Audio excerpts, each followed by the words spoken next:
Welcome to the Awakened Healer podcast. I'm your host, Mary Beth Vanderlinden. I'm an ordained Christian minister, international intuitive healer, healer trainer, speaker, and retreat facilitator. On the Awakened Healer podcast, myself and a wide variety of fascinating guests will share our gifts and divine experiences. I won't shy away from diving deep and asking big questions during these conversations. In turn, we will open up and share our deepest thoughts on spirituality, angels, intuitive development, crystals, healing of all kinds, and how bridging ancient wisdom with modern science can bring you to a deep and profound healing in every area of your life. Welcome to another episode of Awakened Healer podcast. I'm your host, Mary Beth Vanderlinden. The topic that I've been led to talk about may seem like it's kind of different for this particular podcast, but it does fall under healing. We are going to talk about abundance. And when we feel we're lacking in any area of our lives, it causes stress, fear, and yes, energy blocks. Or I should say energy blocks cause the lack of abundance in those areas of your life. Once those blocks or areas of lack are identified, it's much easier to heal them. So there are different laws that we've been given that are the strongest tools we have. Again, knowing what they are puts the power in our tool belt to use them. So the more tips, tools, techniques we can have in our tool belt, the easier it is for us to overcome different things. So this is why Spirit has led me to talk about this today. The law of abundance. Everyone has an image of what abundance looks like in their life, but are you looking at the whole picture? Every one of us has the ability to attract this energy into our reality. For most people, when we hear abundance, our mind goes to wealth, as in money, but abundance really doesn't only apply to money. The law of abundance covers every aspect of your life. There's abundance of health, love, relationships, peace, harmony, opportunities, faith, success, and so much more. And so we really want to look at all the areas of our life. Where are you longing for more abundance in your life? Don't just skim over that.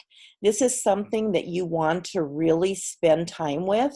Look at every area of your life and get a really clear picture, clear enough that you can see it, feel it, smell it, taste it. You want to make a list and then prioritize those areas. Once you have them done, you have your list done, then number them as far as importance from 1 to however many you ended up with on your list. So from 1 to 10, 1 to 15, 1 to 20, however many you came up with. I'm sure you have all heard knowledge is power. This is why we're going over these things. This will assist you in taking back your power. So let's look at some lesser known laws, but even though they're lesser known, they're just as important. The law of action. This is one people often don't want to hear about. I see it over and over again. People are willing to listen to the class. They'll take all the notes, but they never take action. So God works with us, not for us. We can be extremely talented, gifted in many different areas. We may feel we're deserving, but if you're just sitting, waiting for things to drop from the sky into your lap, you're going to really be disappointed. You're going to have a long wait. Action will materialize our desires. Being passive and just waiting It just won't get you anywhere. You have free will, so not God, your angels, your guides can make things happen if you don't ask and participate in your life. All this sitting and waiting for things to happen just allows us to watch our life slip by. Being an active participant allows us to star in the lead role, to really be the director and the producer of your life. So choose action if you want your life to change. Another of the laws is the law of divine flow. A lot of you may have never even heard of this one. It's living in the moment, maintaining a state of love, having a grateful heart, and serving others. This all aligns us to the law of divine flow. And in turn, we're more connected to ourselves, we're more connected to others, to the universe, and to God. When we step into this deep sense of connection, it allows for more peace, love, grace, compassion, and synchronicity, which brings us into divine flow. You want to look at how you can create more flow in your life. Another is the law of economy. And this is another one that most haven't heard of. This law governs energy, and energy always follows the line of least resistance.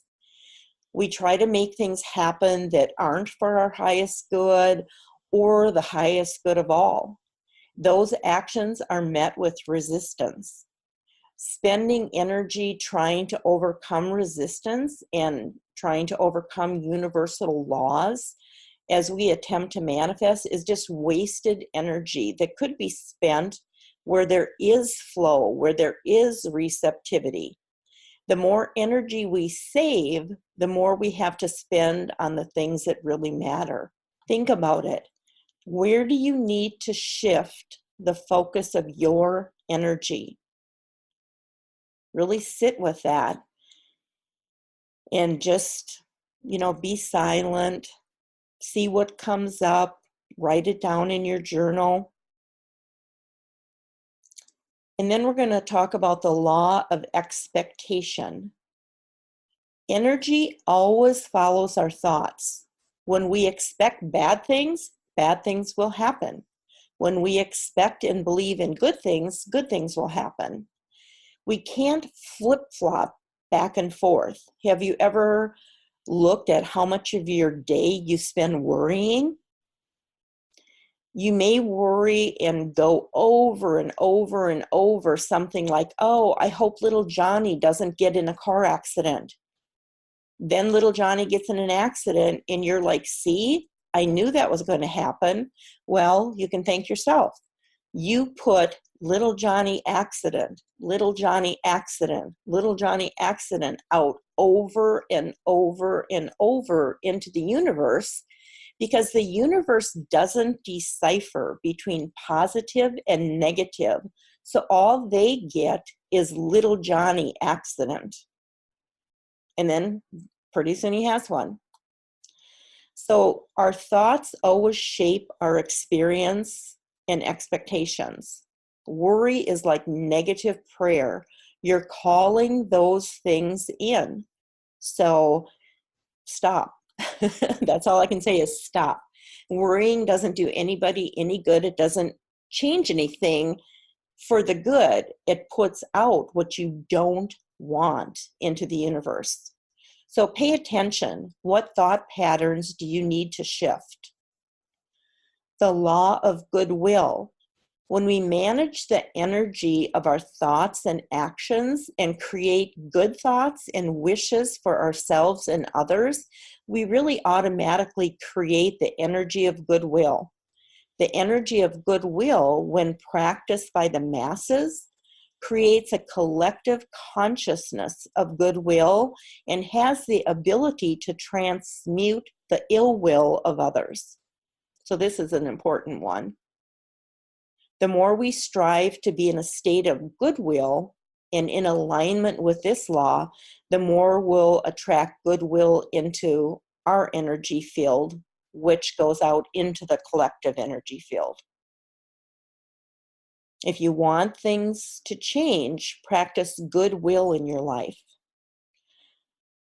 I see a lot of, and this is kind of a touchy subject, I probably shouldn't even be bringing it up, but I see so much ill will going out towards the President of the United States.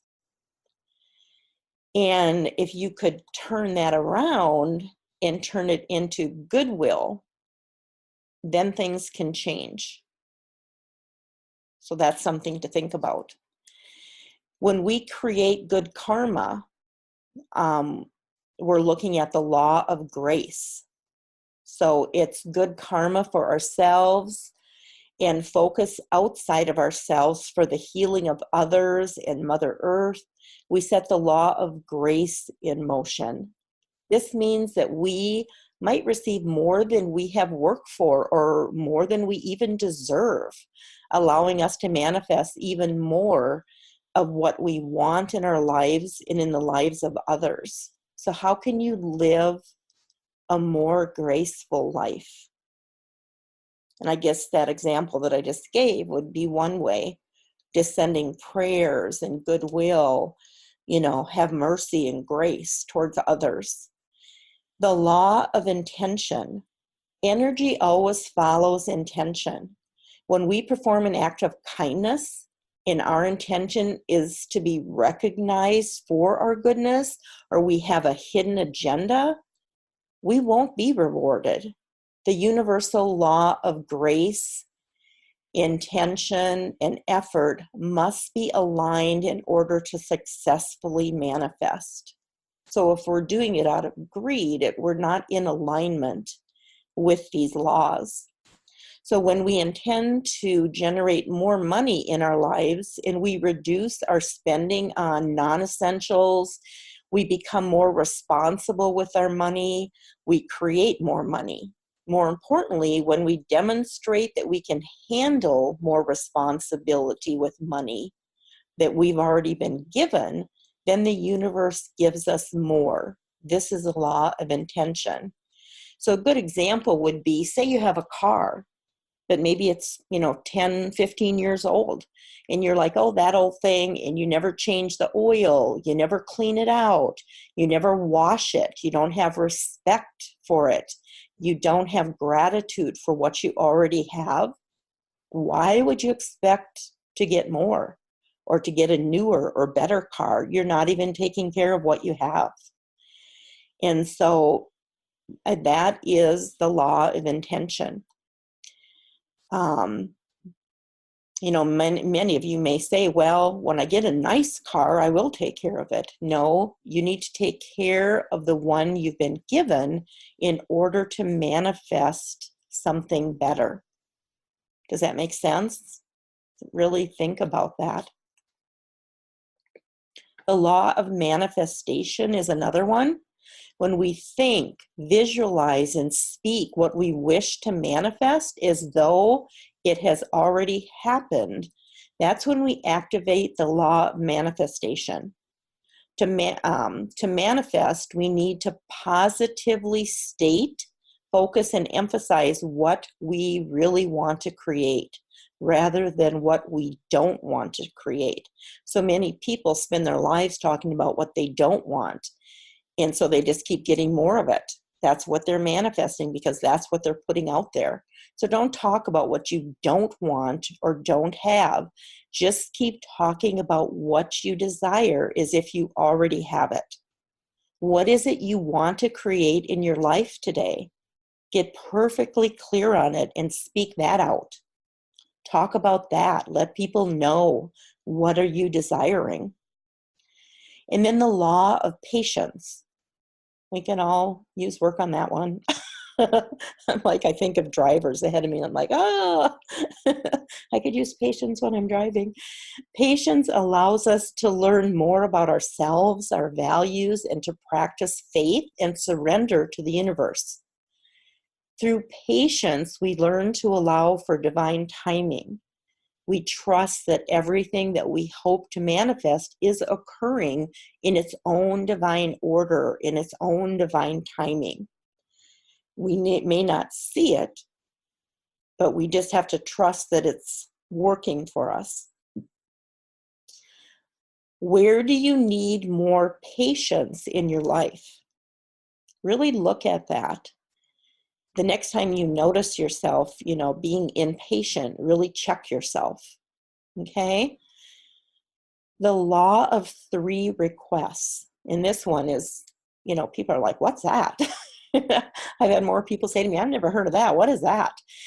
When we repeat what we're requesting from the universe 3 times, it activates the universal power of 3 and brings a stronger energy to what we intend to manifest. Often, this will also accelerate the speed in which we attract what we've been requesting. Clients of mine, or those maybe that have purchased courses of mine, they may wonder, why does she always have me breathe that way 3 times? Or why does she have me repeat that 3 times? Why does she have me say that out loud 3 times? It's because what I do is spirit-led, and of anyone, spirit is going to follow spiritual laws. Successful manifestation occurs when these laws are present in our lives, so understanding and working with them is the first step in successful manifestation of any kind. You want to memorize these laws, use them, because making a conscious choice of what you want, what you truly desire, and being clear on it, seeing it, speaking it, writing your manifestation desires, giving thanks as though it has already happened, and mostly letting go and letting God, and knowing that the universe will take care of you. That's key. Okay? So put these laws into place and let me know how you do with them. I'd love to hear what you're manifesting, what changes you've seen. There are so many tools we can use to heal physically, mentally, emotionally, and spiritually. My deepest desire is to help you tap into them and have you live a life that you truly love. To be healed, whole, just really loving how your life is going. Last night I did a webinar called Am I a Healer? This was geared towards those that have wondered if they are a healer, or those that are already maybe therapists in the medical profession, coaches, or those that are already healers but want more tools for their tool belt so they can give their clients faster, more profound results. We really had a good time, and Spirit led me to offer a 3-hour intensive Awakened Healer boot camp, because I've had so many requests from people saying, I want to learn some of this stuff. I want to see if this is right for me. I want to see if it resonates. So because so many wanted to learn more tips, techniques, and tools, this is how I can do that for you. So if this is of interest to you, you can find out more about it at spiritledhealinginstitute.com/bootcamp. So spirit-led, and lead is LED, healinginstitute.com/bootcamp. I hope you enjoyed the message today, and I would love to see some of you join me in the boot camp. We have a great time. You're going to learn a lot of healing tips and techniques. And so until next time, be blessed. Bye-bye. Thank you for joining me on the Awakened Healer podcast. Did you enjoy the show? If yes, please subscribe and give me 5 on a review, that is, on iTunes or wherever you get your podcasts. Leave a review or your comments and let me know what you loved or would love to learn about on future shows. We all need encouragement, including me. Find out more information on my website at spiritledhealinginstitute.com. Be blessed, and remember, if you're good with you and good with God, you're good.